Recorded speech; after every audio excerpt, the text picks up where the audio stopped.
तर नमस्कार मंडळी, माझ्या आणखीन एका मिनी ब्लॉगमध्ये तुमचं स्वागत आहे। आज मित्राच्या शेतात गेलो होतो। भावाने शेतीत वेगळाच प्रयोग केला होता।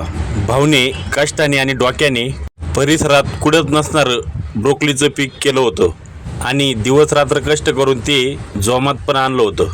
आज माल न्यायला गाडी आली होती, त्यामुळे ही मंडळी माल काढून त्याची छाटणी करून आणि ते बॉक्समध्ये भरून देण्याचं काम करत होती। ऊन जरा जास्तच होतं, त्यामुळे मित्राने मोठं मन करून सगळ्यांसाठी थंड बोलावलं होतं।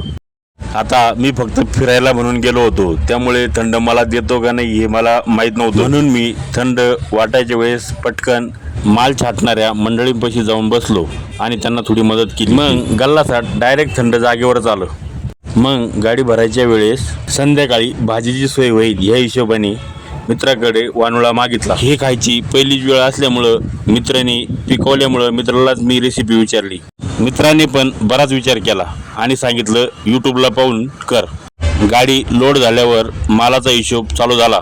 गणितात नापास असणारा आमचा रामभाऊ उगाचच हिशोबात डोकं घालू लागला। शेवटी गाडी लोड करून काढून दिल्यावर आमच्या भर उन्हात गप्पा रंगल्या। सगळे एकाच माळेचे मणी असल्यामुळे कॉमेडीला तिथं काही तोटा नव्हता। मग काय किस्से कहाण्या पटापटा बाहेर पडू लागल्या। हसून हसून पोटदुखीपर्यंत बऱ्याच टाइम गप्पा मारल्यानंतर शेवटी आम्ही घराकडे निघालो। धन्यवाद आणि संपूर्ण ब्लॉग पाहिल्याबद्दल आभार।